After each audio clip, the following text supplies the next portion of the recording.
Hello friends, कैसे हैं आप सब। आई होप आप सब अच्छे होंगे और आपकी पढ़ाई अच्छे से चल रही होगी।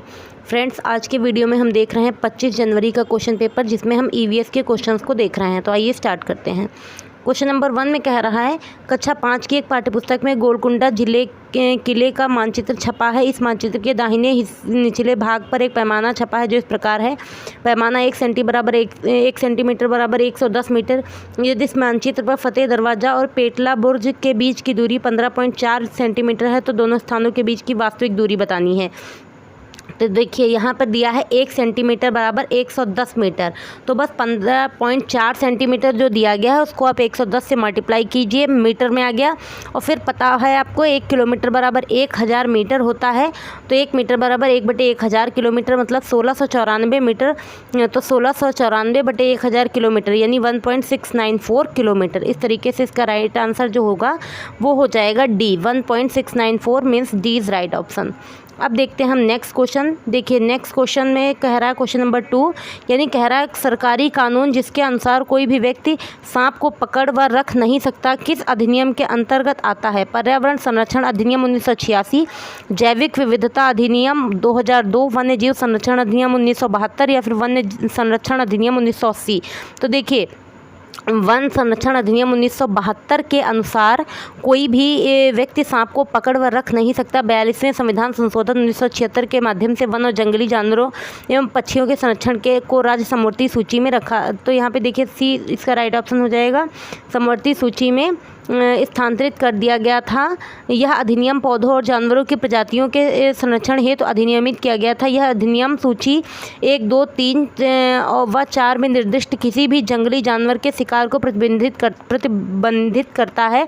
व इसके साथ साथ यह अधिनियम किसी भी वन भूमि या किसी संरक्षित क्षेत्र से किसी भी निर्दिष्ट पौधे उखाड़ने, क्षति पहुँचाने, संग्रहण व कब्जे या बिक्री पर प्रतिबंध लगाता है। अब देखते हैं क्वेश्चन नंबर 3। इसमें कह रहा है राजाजी राष्ट्रीय उद्यान स्थित है। राजाजी राष्ट्रीय उद्यान उत्तराखंड में, गुजरात में, हिमाचल में या फिर उत्तर प्रदेश में। तो ये उत्तराखंड में है। अब देखिए इसका एक्सप्लेनेशन कह रहा है राजाजी राष्ट्रीय उद्यान उत्तराखंड के देहरादून जिले में स्थित है। यह प्रमुख पर्यटन स्थलों में से एक है। 1983 से पहले इस क्षेत्र में फैले जंगलों में 3 अभयारण्य थे, राजाजी, मोतीचूर और चिल्ला। 1983 में इन तीनों अभयारण्य को मिला दिया गया तथा बाद में महान स्वतंत्रता संग्राम सेनानी चक्रवर्ती राजगोपालाचारी के नाम पर इसका नाम राजाजी राष्ट्रीय उद्यान रखा गया। राजाजी राष्ट्रीय उद्यान हाथियों के आवास हेतु जाना जाता है। इसके अलावा इस उद्यान में हिरन, चीते, सांभर व मोर पाए जाते हैं। अब देखते हैं क्वेश्चन नंबर 4। इसमें कह रहा है निम्नलिखित में से कौन सा अननवीकरणीय ऊर्जा का रूप है। सौर ऊर्जा, भूतापीय, प्राकृतिक ऊर्जा, ज्वारीय ऊर्जा। तो प्राकृतिक ऊर्जा जो होती है अननवीकरणीय ऊर्जा का स्वरूप है। देखिए किसी वस्तु की कार्य करने की क्षमता को उस वस्तु की ऊर्जा कहते हैं। नवीकरणीय ऊर्जा ऐसी ऊर्जा है जो प्राकृतिक स्रोतों पर निर्भर करती है। इसमें सौर ऊर्जा, भूतापीय ऊर्जा, पवन ऊर्जा, ज्वार ऊर्जा, जल और बायोमास के विभिन्न प्रकारों को शामिल किया जाता है। अनवीकरणीय ऊर्जा वे ऊर्जा स्रोत हैं जो प्राचीन काल से या तो बहुत लंबी अवधि के से पृथ्वी पर संचित हैं। वे अनवीकरणीय ऊर्जा के स्रोत कहलाते हैं। ये ऊर्जा संसाधन सीमित है तथा इसका अर्थ ये है कि ये संसाधन एक बार उपयोग कर लिए जाएँ तो ये समाप्त हो जाएंगे। प्रमुख प्रकार के अनवीकरणीय ऊर्जा के स्रोत कोयला, तेल और प्राकृतिक गैस हैं। अब देखते हैं हम नेक्स्ट क्वेश्चन नंबर 5। इसमें कह रहा है निम्न में से कौन सा केंद्र शासित प्रदेश बंगाल की खाड़ी के तट पर है। लक्षद्वीप, नागालैंड, पुदुचेरी या फिर दादरा नगर हवेली, दमन दीव। तो पुदुचेरी जो है वो केंद्र शासित प्रदेश बंगाल की खाड़ी के तट पर है। अब देखिए भारत में कुल 8 केंद्र शासित प्रदेश है, जिसमें पुदुचेरी भी एक केंद्र शासित प्रदेश जो बंगाल की खाड़ी के तट पर स्थित है। पुदुचेरी को 14वें संविधान संशोधन अधिनियम 1962 के द्वारा भारतीय संघ में शामिल किया गया था। अब देखते हैं हम नेक्स्ट क्वेश्चन नंबर देखिए 6। क्वेश्चन नंबर 6 में कह रहा है राहुल को जुकाम है, वह अपने पसंदीदा भोजन का स्वाद नहीं ले पा रहा है क्योंकि पैपिले संवेदनशील नहीं है। स्वाद कलिकाएँ सूजी हुई हैं। जुकाम से उसकी सूंघने की अनुभूति प्रभावित हो गई है। देखिए यही सी राइट ऑप्शन हो जाएगा इसमें। तो इसका एक्सप्लेनेशन देख लीजिए। एक्सप्लेनेशन में कह रहा है कि राहुल को जुकाम होने के कारण वह अपने पसंदीदा भोजन का स्वाद नहीं ले पा रहा है क्योंकि जुकाम से उसकी सूंघने की अनुभूति प्रभावित हो गई है, जिसमें जीभ की सतह पर कई उभार होते हैं जिन्हें पैपिले कहा जाता है, जिसमें स्वाद कलिकाएँ होती हैं। इन स्वाद कलिकाओं में सूक्ष्म रोम होते हैं जिन्हें माइक्रोवेली कहा जाता है, जो भोजन के स्वाद के बारे में मस्तिष्क को जानकारी देते हैं, जिससे भोजन के स्वाद के बारे में पता चलता है यह अच्छा है या नहीं। अब देखते हैं हम क्वेश्चन नंबर 7 कह रहा है वन्य जीव संरक्षण सप्ताह किस माह के पहले सप्ताह के दौरान मनाया जाता है?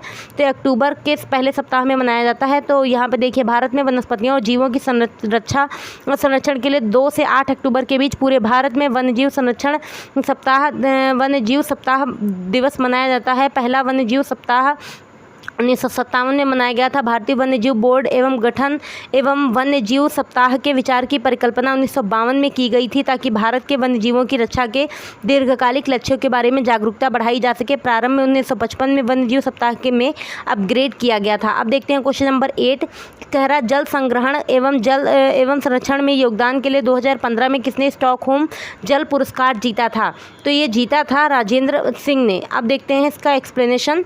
कह रहा जल संग्रहण एवं संरक्षण के योगदान में 2015 में राजेंद्र सिंह ने स्टॉकहोम जल पुरस्कार जीता था। राजेंद्र सिंह एक पर्यावरण संरक्षणवादी व पर्यावरणविद हैं जिन्हें वाटरमैन ऑफ इंडिया के नाम से जाना जाता है।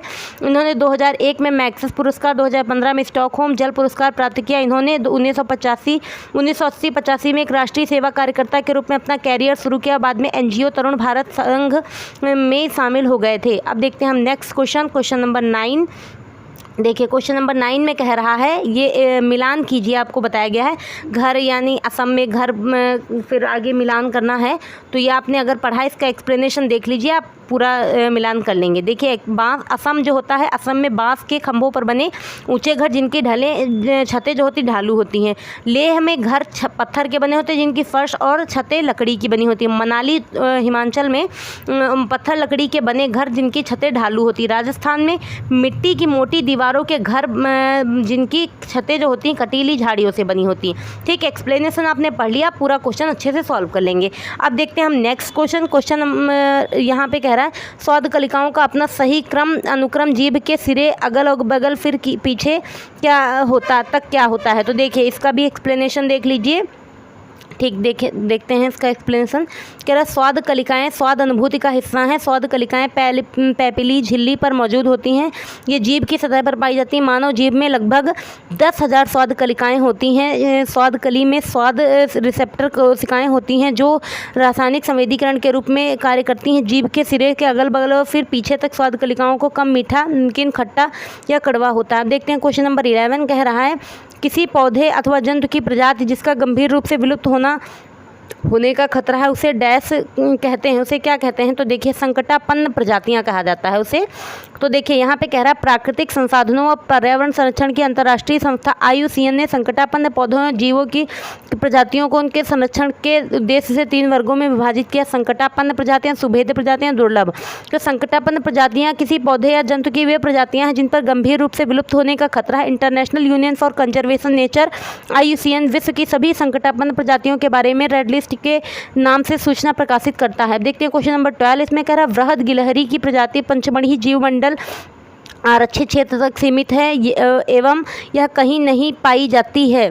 ऐसी प्रजाति को क्या कहते हैं? तो ऐसी प्रजाति को स्थानिक प्रजाति कहते हैं। देखिए यहाँ पे एक्सप्लेनेशन कह रहा है वृहद गिलहरी की प्रजाति पंचमढ़ी जीवमंडल आधारित क्षेत्र तक सीमित है यह कहीं और नहीं पाई जाती है। ऐसी प्रजाति को स्थानिक प्रजाति कहते हैं। ध्यातव्य है कि जीवों का वह समूह जिसके सदस्य दिखने में एक जैसे हों तथा प्राकृतिक परिवेश में प्रजनन कर संतान पैदा करने में क्षमता रखते हों प्रजाति कहलाती है। स्थानिक प्रजातियाँ ऐसी प्रजातियां हैं जो एक क्षेत्र विशेष में पाई जाती हैं अर्थात जिनका वितरण विस्तार एक विशेष सीमित क्षेत्र में होता है। उदाहरण जो वृहद गिलहरी, पंचमढ़ी, मैकाक बंदर भारत के पश्चिमी घाट में पाए जाते हैं। अब देखते हैं क्वेश्चन नंबर 13। इसमें कह रहा है नौसेना की परेड में लीडर के पीछे चलने वाली टुकड़ियों यानी प्लाटूनों की संख्या कितनी होती है? तो देखिए प्लाटूनों की संख्या 4 होती है और पूरी परेड के दौरान 36 कमांड देने होते हैं। इन्हें बहुत तेज़ आवाज़ में दिया जाना चाहिए ताकि पीछे तक आराम से सुनाई दें। ये आवाज़ दूसरे किनारे पर बैठे दर्शकों तक भी पहुंचनी चाहिए। ध्यातव्य है कि 3 या 4 दस्ते एक पलटन बनाते हैं जिसमें 20 से 50 सैनिक होते हैं। एक लेफ्टिनेंट तथा इसकी कमान संभाली जाती है। 2 या इसके अधिक प्लाटून एक कंपनी बनाते हैं जिसमें 100 से 250 सैनिक होते हैं। कप्तान या मेजर इसकी कमान संभाली जाती है मेजर द्वारा। अब देखते हैं क्वेश्चन नंबर 14 कह रहा है रोहन आमों की विभिन्न किस्में खरीदने के लिए फलों की मंडी में गया। रोहन द्वारा खरीदे गए आमों का सही समूह पहचानिए। तो देखिए यहाँ पे क्या हो जाएगा, रोहन आमों की विभिन्न किस्में खरीदने के लिए फसलों की मंडी में गया। रोहन द्वारा खरीदे गए आमों के सही समूह निम्न है। अल्फांसो, केसर, तोतापरी, देखिए आम हैं, सभी आम की प्रजातियाँ हैं। तोतापरी, नीलम आदि। आमों की अन्य किस्में भी हैं, बंगनपल्ली, दशहरी, हिमसागर, लंगड़ा, अंबिका, गालगोवा, वनराज, सुवर्णरेखा, चौसा, बॉम्बे ग्रीन, फजली। अब देखते हैं क्वेश्चन नंबर 15। तो क्वेश्चन नंबर 15 में कह रहा है, कोई जनजाति एक ऐसे सुस्पष्ट लोगों का समूह होती है जिनकी अपनी जीवन शैली तथा संस्कृति होती है। जरावा जनजाति किस क्षेत्र राज्य की है? तो देखिए जरावा जनजाति जो है अंडमान निकोबार द्वीप समूह की है। अब देखते हैं इसका एक्सप्लेनेशन। बाकी भी जनजातियाँ देख लेते हैं हम कहाँ की कौन सी है। तो अंडमान निकोबार द्वीप समूह की देखिए ओंगे, जरावा, ग्रेट अंबानी, सोमपेन। ठीक, सिक्किम की लेप्चा है। मध्य प्रदेश की भील, गोंड, बिरहोर, गडावा, कोल, नट। बिहार में बेंगा, बंजारा, मुंडा, भुइया, खोंड। उत्तर प्रदेश के बुक्सा, थारू, माहीगीर, खरवार, राजी।